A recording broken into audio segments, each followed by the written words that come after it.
അങ്ങനെ ഇവളെ പിക്ക് ചെയ്യാനാണ് ഞാൻ 8 മണിക്കൂർ ട്രാവൽ ചെയ്ത് ഇങ്ങോട്ട് വന്നു. ഹേ ഗൈസ്, ഇന്ന് ഞാൻ ഫ്രാങ്ക്ഫർട്ട് എയർപോർട്ടിൽ പോയിട്ട് എൻ്റെ ഒരു ഫ്രണ്ടിനെ പിക്ക് ചെയ്യാൻ പോവാണ്. അവളുടെ പേരാണ് ജയലക്ഷ്മി. അവളാണ് എൻ്റെ വ്ളോഗിലെ പുതിയ കഥാപാത്രം.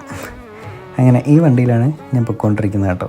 ഇതൊന്നുമല്ല, ഒരു 8 മണിക്കൂർ യാത്ര ആകുമ്പം എത്ര വണ്ടി കയറി ഇറങ്ങണമെന്ന് നിങ്ങൾക്ക് അറിയാൻ പാടോ എനിക്കറിയത്തില്ല. എന്നാലും നല്ല യാത്രയായിരുന്നു. ഇവിടെ നിന്ന് ഞാൻ സാധനം മേടിച്ചായിരുന്നു.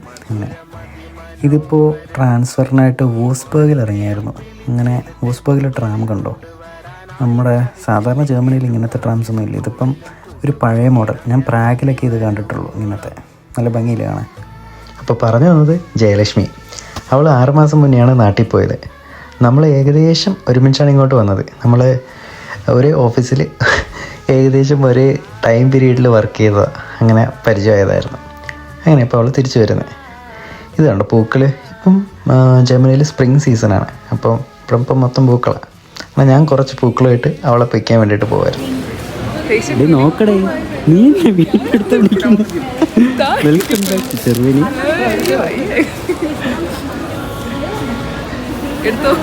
അങ്ങനെ ഇവളെ പിക്ക് ചെയ്യാനാണ് ഞാൻ 8 മണിക്കൂർ ട്രാവൽ ചെയ്ത് ഇങ്ങോട്ട് വന്നു.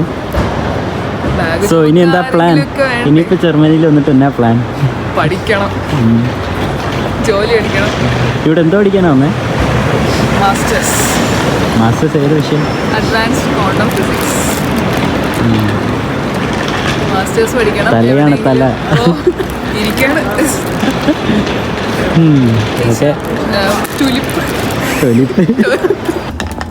അങ്ങനെ വന്നിറങ്ങി പിറ്റേ ദിവസം പെട്ടി ഉന്തി പോകുവാണ് ഫ്ലിക്സ് ട്രെയിൻ പിടിക്കാനായിട്ട്. നമ്മൾ ഫ്രാങ്ക്ഫർട്ടിൽ ഒരു റെസിഡൻഷ്യൽ ഏരിയയിലായിരുന്നു തോന്നുന്നു. ഇവിടെ ഒരു ബിൽഡിങ്ങിലായിരുന്നു ഈ പുള്ളിക്കാരുടെ ജയലക്ഷ്മിയുടെ കസിൻ്റെ വീട്. നമുക്ക് അവിടെ നിന്ന് എസ്പാൻ എടുത്തോണം പോകാം. എന്തോ പോകുന്നു എസ്പാൻ.